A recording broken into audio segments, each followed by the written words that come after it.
that can somewhat be a toxic trait, to just accept the things about yourself that are not benefiting you, and then also maybe hindering you from becoming your best self.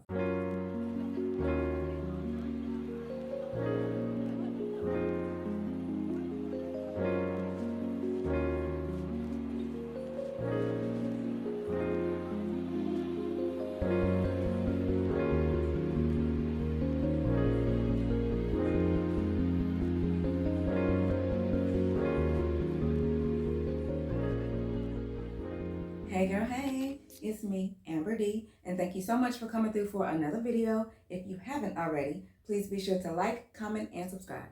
All right, girl. So we have made it to episode 7 of my Kobe Year series. And if you don't already know, I am a huge Kobe fan. I consider him to be the greatest 24 of all time. And I decided to dedicate the entire year of 2024 to living in that Mamba mentality. So I started the year in January. I was working on my small habits to create lasting change. In February, I paid off my car notes, and that was able to help me rework my budget to where it'll make it easier for me to reach my financial goals. In March, I was working on my social anxiety, and I went on a girls trip with my cousin and my best friend. In April, we were doing some spring cleaning. In May, I did a closet clean out and a capsule wardrobe refresh. In June, I was working on the balance between my real life and my creator lifestyle, and how I can live in both of them harmoniously. And then here we are in July. So if you watch my vlogs, you know at the beginning of this month, I shared with you that I was doing a 30-day prompted journaling challenge. Today is day 30. So I am excited to share with you my results after completing this challenge. So this is my little good vibes only journal. At the beginning of the month, I went through and I wrote out all 30 of the journal prompts that I had found. I actually found some lists and some journal prompt questions, some shadow work questions as that a therapist would ask when you are in therapy or first starting your therapy journey. So I found a bunch of questions like that, and I picked my favorite 30 that I thought I would want to kind of delve into. And I went through and I wrote down every single one before I even got started. So I, went through July 1, this is the question, July 2, this is the question, July 3, this is the question. And I went out and I wrote all the way through July 30. And then every day I just went in and I answered that particular question. And I just left myself one page for each question, whether it was just a front page or a front and back. It was just one page for each particular question. And for the most part, I did journal every single day. There was a couple times, I'm not gonna lie, where I completely forgot, completely 100% forgot. It's not like I just got too busy and I didn't get to it. There were a couple days where I literally just forgot. But I didn't go more than one day, without journaling. So the next day after forgetting, then I would just answer 2 questions to get myself back caught up. That only happened a couple of times, so I only had to do that a little bit. That I didn't create a habit. I did want to make sure that this was something that I did every day for 30 days, or at least for the better part of 30 days.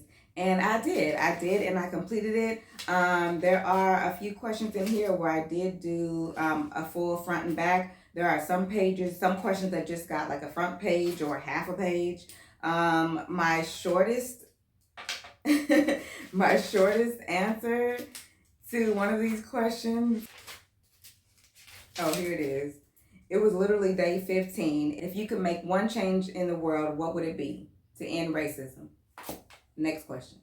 I mean, it was just that simple for that day. And like I said, I kind of figured it would be. That's the biggest problem in today's world, and it has been since, that's a whole different topic for a whole different video that I will probably never get into on this channel. But some of them did delve deeply into different topics, things that may, I've been going through since I was young, or things that are, I'm just kind of coming to realize, in my big age, So it was interesting to get through this. I picked certain questions for this first 30 days going into this challenge, partly to get myself in the habit of journaling on a regular basis again, but also I didn't want to get into anything too deep in this challenge. I didn't want to anything that would take me several pages to get through, or anything that would make me too emotional, or anything that would make me want to quit and not finish. So I kept some of them lighter and more surface level, but I did come to realize that through this, there are some topics that I do want to delve deeper into, some that will obviously take more than 1 or 2 pages to journal about, something that that may take more than 1 or 2 days to journal about, something that I kind of really have to sit with and go down those rabbit holes of those particular topics and see where it takes me and, get down to the bottom of certain things. But that's not what this particular challenge was for. It was, like I said, to get myself back in the habit of journaling on a very regular basis. Because sometimes I'll journal for 3 or 4 days and then I'll stop for 3 or 4 weeks. Or sometimes I'll journal for a good week or 2 weeks and then I'll stop for 6, 7 months. So I just wanted to get myself back in the habit of journaling on a regular basis. And then I also do have some other shadow work questions and other list of prompted journaling topics to kind of go deeper into certain issues, certain situations that may have left a lasting memory on me from when I was a child, and I'm still carrying some of those things through as an adult. So, there's that, and that's picking the questions that I picked. I knew some of them were going to be a little bit deeper, some of them were going to be a little bit shorter of an answer, like the what would I end or what would I change about the world question.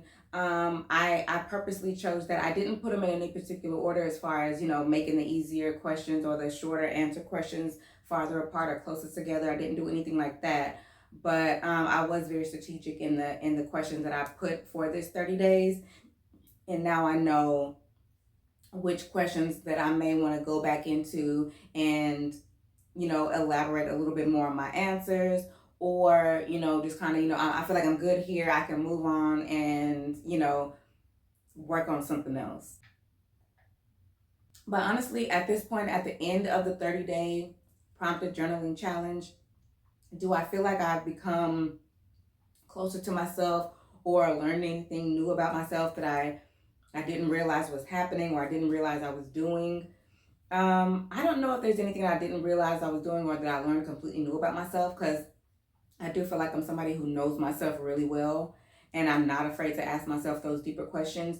But I will say that there were certain topics that I feel like I literally just scratched the surface, and to get to the root of those issues, to really figure out why I'm triggered by certain things, I'm really going to have to sit down and make some time to work on these things and get down to the deep rooted issues that could, bring me closer to myself, make me a better, more well-rounded person, and then make me better in the relationships that I have, better as far as pouring into those relationships, and then also better as far as receiving from those relationships. So I feel like, did I get to that from doing this 30-day challenge? Did I get to those root issues from doing this 30-day challenge? No, absolutely not. Did this 30-day challenge bring about a certain awareness that now I know what issues I want to dive deeper into, and, where I kind of want to end up as I go deeper into my journaling journey? Yes. I feel like I did learn that from this 30-day challenge, and I'm very happy that I did it. I highly recommend doing something along the same lines for yourself, whether it's journaling or even just recording yourself and doing like your own personal blog, whether it's something that you share with YouTube or with social media at all, or just going back to rewatch things. I feel like everybody needs that. Everybody needs to, really kind of work on themselves in that way, to really kind of figure out for yourself why you are the way you are, and not just accepting certain behaviors, things that not, I've just always been this way. That can somewhat be a toxic trait, to just accept the things about yourself that are not benefiting you, and then also maybe hindering you from becoming your best self. So that's what I've learned. That's what I've taken away from this challenge. And that's what I hope to share. I hope that that's what you took from this video. And I'm excited about where I'm headed next in my journaling journey. I don't really have, I have some questions that I do want to answer, that I want to write down an answer. I haven't written down anything. I haven't decided exactly when I'm going to journal again, if I'm going to start tomorrow or if I'm going to take a couple days and then kind of get back to it. We'll see. But it's definitely 100% something that I plan to continue to do, because I do feel better having done this challenge. But that's it from me, girl. Thank you so much for watching this episode 7 all the way through. If you haven't already, please be sure to like, comment, and subscribe, and I will see you in the next one.